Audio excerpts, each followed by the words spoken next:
అణగారిన వర్గాల ఆశాజ్యోతి మహాత్మా జ్యోతిరావు పూలే అని ఎమ్మెల్యే చింతా ప్రభాకర్ అన్నారు. దేశాన్ని అభివృద్ధి వైపు మరలించిన మహానుభావుల్లో పూలే ఒకరిని పేర్కొన్నారు.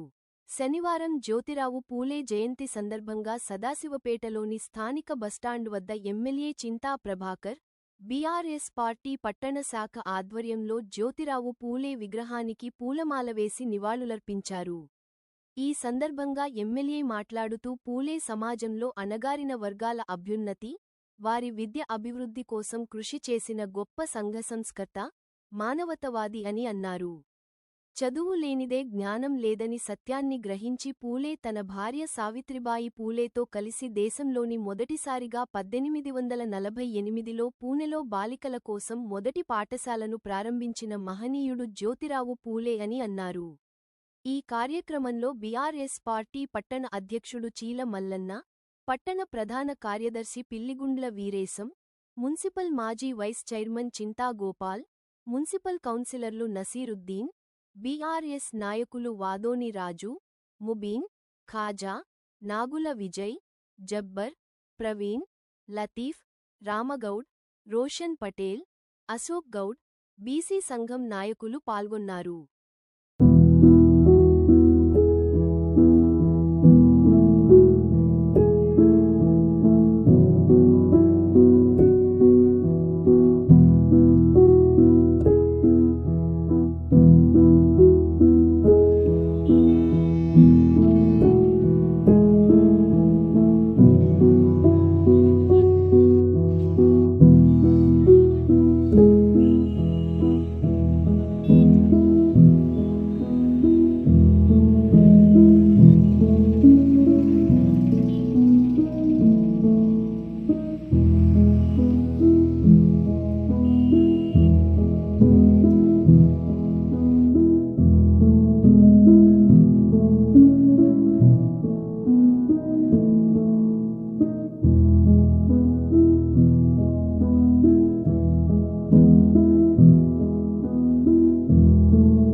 సంవత్సరాలు జయంతి సదాశివపేటలో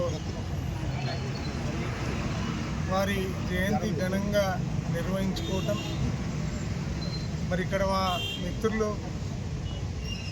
చీల మల్లన్న గారు, గోపాల్ గారు, వీరేశం గారు, అతి ముఖ్యంగా జావీద్ భాయ్ గారు, మరి రామగౌడ్ గారు, విజయ్ గారు, అశోక్ గారు, లతీఫ్ గారు, ముబీన్ గారు, జబ్బార్ గారు, రాజు వాదోని గారు, ప్రవీణ్ గారు, విజయ్ గారు, మరి ఇక్కడ పాల్గొన్న మా మిత్రులందరికీ హృదయపూర్వకంగా శుభాకాంక్షలు.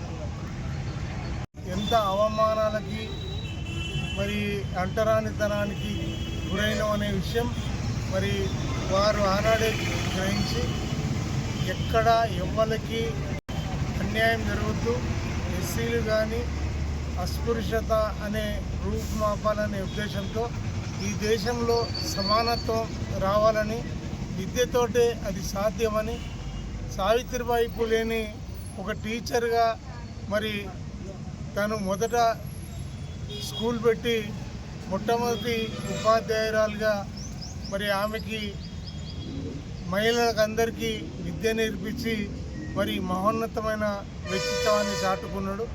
ఎన్నో అవమానాలకు గురి అయినా తను బాధపడలేదు. చివరి శ్వాస వరకు ఈ దేశంలో ఒక సమానత్వం రావాలి, మరి దాంతో మనం దేశం ముందుకు పోతుందనే పూర్తిగా నమ్మినటువంటి ఒక మహనీయుడు. వారి అడుగుజాడల్లో మనందరం కూడా నడవాలి. వారు నేర్పినటువంటి మరి విధానంలో మనం ముందుకు నడవాలని మనస్ఫూర్తిగా కోరుకుంటూ సెలవు.